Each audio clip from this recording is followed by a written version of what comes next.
The mission of the Boys and Girls Clubs in Monmouth County, it's about tapping into and helping the young people that come through our doors understand the inherent value that they have by creating dreams for themselves and helping to support them to pursue those dreams. Consistency is really important to the work that we do here at the Boys and Girls Club because we're about building relationships. They know someone cares about them. They know if they need a hug, they'll get a hug. If they need a high five, they'll get a high five. If they need a snack, they'll get a snack. So ultimately, I think what they experience here is a second home. Constrained resources makes for a really tight operating environment, and trying to figure out how best to engage the kids through high-impact programming, through well-trained staff, is really an art form more than it is a science. And the relationship that we have with Food for Thought is sort of an emblematic in the sense of how a successful relationship like that or partnership like that can exist and can really add value to the work that we do and the impact that we have on the kids and the families that we serve. The mission of Food for Thought is to collaborate with other local organizations and to bring about creative ways in which we can bring food, community, and culture to the youth in our community. We launched the food truck into the world, and we came to Doug, the director of Boys and Girls Club, and said, hey, we'd love to get some of the youth from the Boys and Girls Club to work on the truck. I have been challenged with programming it the way that I intended, which was to have a food truck that trained kids and taught them how to talk to people and how to feel like they could go to the next thing in their life through soft skills, through hospitality training, which is basically conversation, and teaching them how to show up on time and dress properly and not call out. Once we learned we were receiving the grant, it felt like an amazing opportunity had just been bestowed on us. We really saw all of our hard work pay off. And then, we just got busy scheduling and planning and working, to really implement the program we designed. I think the work that Impact is doing to be able to provide organizations like Boys and Girls Clubs and Food for Thought to be better equipped to go out into our communities, I think it's amazing and most definitely inspiring. I think the best way to demonstrate a thank you to the Impact 100 organization is through the impact that we have on the kids that we serve.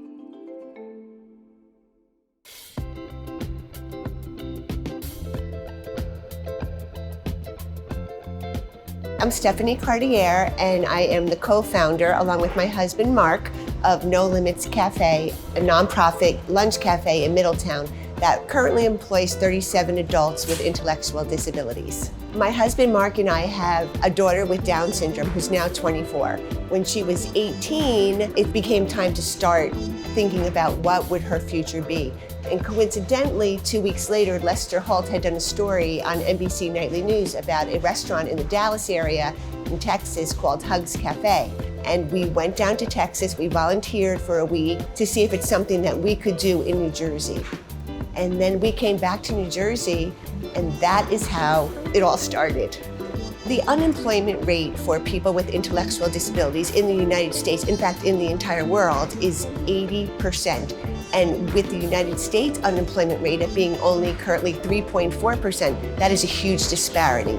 And there's no reason why people with intellectual disabilities cannot work. That's how we decided to do a training program, so we can train other people with intellectual disabilities that don't work at No Limits Cafe and then place them outside of No Limits Cafe. Our employees show the community what a person with an intellectual disability is capable of and what they can do instead of what they cannot do.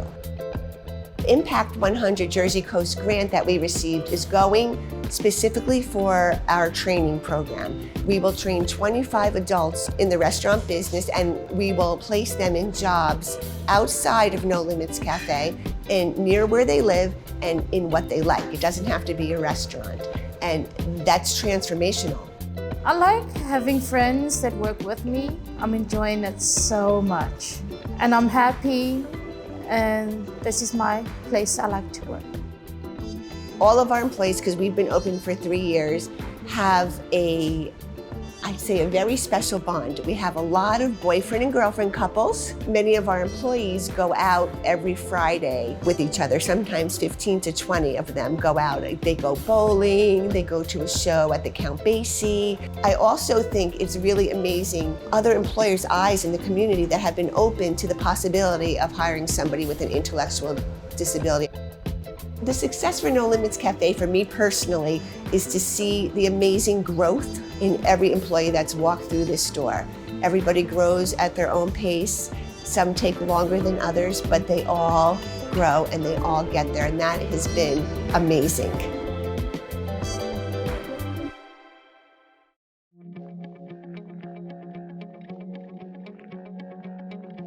Shore House is a voluntary program for adults with mental illness. Our mission is to empower and restore hope and independence for adults living with a mental illness by providing them access to social, education, and employment opportunities. They get to choose what they want to do, so it's really up to the member themselves to choose what's best for their mental health recovery. Members come here, all they need is a diagnosis and a referral. It's free to them. Once a member, always a member. They're members for life. And at Shore House, we have no groups, we have no individualized therapy. Everything we do is called the Work Order Day, and the Work Order Day is this voluntary program where members participate and find recovery through working side by side with their peers who also struggle with mental health issues and staff. The Clubhouse model has about a 4% rehospitalization rate for folks living with a mental illness, though that number increases to about 44-45% if you don't have access to a clubhouse in the state you live in. So we fundraise to offset those costs for the members. The only charge we give to them is $1 for lunch every day, and it's made fresh on site every day. The model of 90-some% of our operating budget comes from private donations and grants is not a long-term sustainable model, especially given the growth we've had over the years. Our average daily attendance has almost doubled in the last 2 years. We have to keep up with that growth. In our clubhouse, we have 2 units, a culinary unit and a clerical unit. So members in the culinary unit, they plan the menus for the week, they shop for the groceries. We have a beautiful garden, they grow vegetables that we use, they prepare the meals. That's all designed that if they wanted to go back to work in a food service or restaurant setting, they're trained. With the addition of this kitchen that we were able to install with the Impact 100 grant, they'll be Serve Safe certified, which gives them a leg up if they wanted to work in a restaurant or in the food service industry. It's a very good atmosphere here. It's very friendly, uplifting atmosphere here. Shore House is really thankful to Impact 100 Jersey Coast for their support. I think it's a really valuable mission that allows women in our community to learn about important issues in different organizations and their work. The kitchen is the heart of the home for many people, and we believe the same thing here. So our kitchen serves as a place for members to gather on holidays. For the past 5 years, we've been cooking in, rice cookers and electric skillets and not really having a real kitchen. To go from a 4-burner stove, which one burner didn't work, to this commercial kitchen that we have now is just amazing. We're doing a lot more trying to get people to come through here, because once they see it, their eyes open up and they're like, yeah, no, I get it. It's almost like, kind of a little badge of honor that, we got an Impact 100 Jersey Coast grant because we're good at what we do and we deserve it.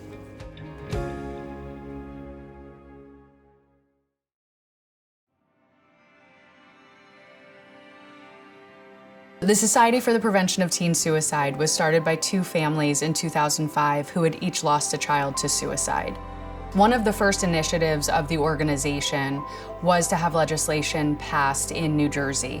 And so that happened very quickly. In 2006, there was a bill signed into law that required public school teachers to have at least 2 hours of suicide prevention training every 5 years. And New Jersey was the first state in the nation to be successful with passing that legislation.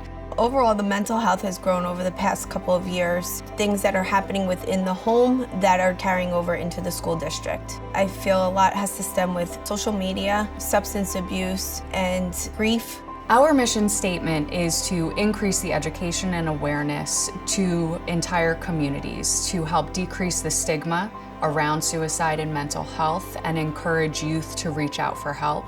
and really through our programming just to ensure that whatever adult or peer that they reach to, they have the information and the knowledge and the level of comfort to help support that individual. We have developed a resource which we think is incredible in terms of really helping people understand the mental health system. This toolkit has been wonderful.